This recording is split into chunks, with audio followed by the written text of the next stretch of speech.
Welcome back. Today in our Sunday Spotlight, you've probably seen owls in some well-known movies. There's Hedwig in Harry Potter, there's Friend Owl in the movie Bambi, there's Owl in Winnie the Pooh, and there's Mr. Owl, who can't seem to get out to the end of that Tootsie Pop in the commercials. But today we're talking about the real deal, barred owls living right here in Connecticut. There's a new documentary out about them. Take a look. The next morning was like no other. A beautiful sunrise cuts through the bright green beech tree leaves as it casts a warm glow on a sleeping mother. Owlet still active and awake from the night before. For owls that like to use the daytime for sleep, this female can only collect a few minutes at a time while watching 4 babies. And as I look around, I take note, 3 babies in the nest, but nothing more. And then, suddenly, a rustle of leaves grabs my attention. Pretty cool stuff. Joining me now is the man who made that film. It's titled Fledgling 4. Joe Gowack joins us. Welcome. Thank you. Thank you for having me. So your real job is you're a second grade teacher in East Hampton. Yep. Tell me how you came to this project, because it's spectacular. Thank you. So basically there was an owl. I found it near my house, and I just checked on it every day. It was pretty crazy. It was in the same tree, same branch every day, and I would go and check on it, get some photos of it. And then after a while, I was like, this owl is here for a reason. It has to be watching over a nest. So basically, it became my mission. I had to find the nest because I knew if there was a nest, babies would be coming, and then maybe I could do a video on it. So eventually, I did find the nest, and that's kind of how it all started. Well, photography is obviously your thing, because you also took the picture of the Aragoni Bridge. You took it back in 2019, and in 2023, it ended up on a stamp. Yep. It's a beautiful picture, by the way. Thank you. I was going to watch a little bit of this to get prepared for this interview, and I was transfixed. I couldn't look away, Joe. Thank you. I think part of it, and I wonder if you agree with me, the owl's eyes, as they look towards your camera, they kind of look like they could see your soul. Oh. Does that make them a better character for your storytelling? Oh, I think so. I mean, they're just so mysterious, and people tell me all the time they wish that they can see an owl. And yeah, it's true. They just they look like they're looking right through you.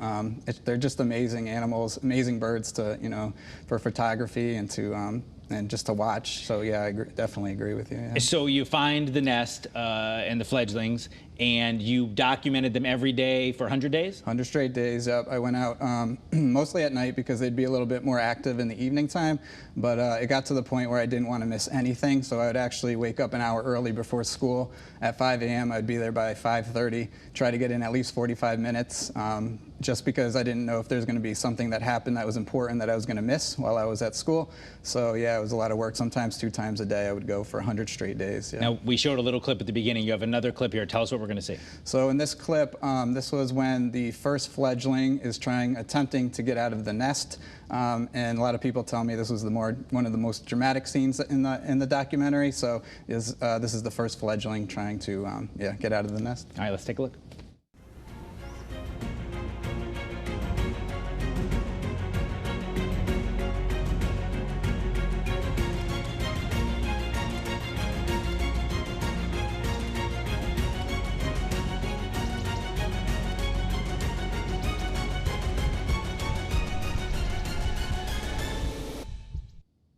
I love that look down, like, wow, it's really high up here. Are you sure about this, Mom? It is tall. Were the owls aware of you, do you think? Like, were they like, hey, here's this crazy guy with the camera again? Yeah, especially the fledglings. They're extremely curious. And there was even times when, points when I was going through the woods looking for them, and at one point, one of them came shooting straight through the woods at me and landed at a branch about 5 feet away, and they just sit there with their little head bobbing at you. So they're very much aware. The mother, of course, is very much aware, extremely protective. So yeah, the whole family knows that I'm around, yeah.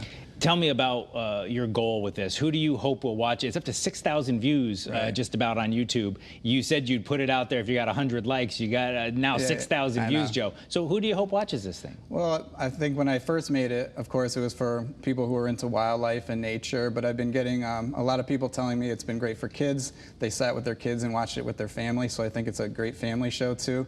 Parents have said they've sat with their 4-year-olds and 7-year-olds watching it, too. So I think anybody that just really appreciates nature, anybody that's curious about owls or has never seen one, I think this documentary will really just take you into the woods with me, and you can get see something that you've never seen before. And it really is. You do not have to be a bird watcher to appreciate this. I mean, it's a story. There are characters. There's excitement. There's tense moments. Yeah. There's big falls. These turned out to be pretty hardy creatures. So there's a lot to it here that people can enjoy. You don't have to be a barred owl fan to like this. Yeah, I think it almost was like a documentary / movie with all the things that I've captured. And I think that's what made it a little bit more entertaining than I thought. And yeah, I've definitely got a very positive reaction from it too. We'll post the link on WFSB.com if people want to get to it, hopefully boost that number. And like I said to you when you sat down, I hope you're entering it for every award there is, because it really is spectacular. Thank you. I was struck by a line, a narrative line that you say at the end. As you look back at that beech tree where the nest had been, you said, "Is the nest really empty if it's full of so many memories?" And it kind of shook me a little bit, because I'm sure there's lots of parents whose kids have moved away who can sympathize with that mother owl. We only have about 30 seconds left, but was that part of this, is watching those babies leave that nest? Yeah, I think it's that cycle, right? I mean, spending all that time with them, it is kind of sad, but I live so close by, and I do walk by that tree, and I do have those memories. And even with this documentary now, 10 years from now, 20 years from now, I can look back and watch it. But I think the good thing to know, it is a cycle, and hopefully next year there's a new fledgling for that I can look forward to videotaping too. Well, it's spectacular. The music, the narration, the pictures are amazing, and like I said, it's got a real story, so hopefully our viewers will check it out. I know as a school teacher you're getting ready to head back to class, but hopefully that owl that caught your attention with the story to tell, hopefully there will be another one and we'll have you back for more. But Joe Goak, I really appreciate you being here, and hopefully people can check out the movie. Thank you for having me.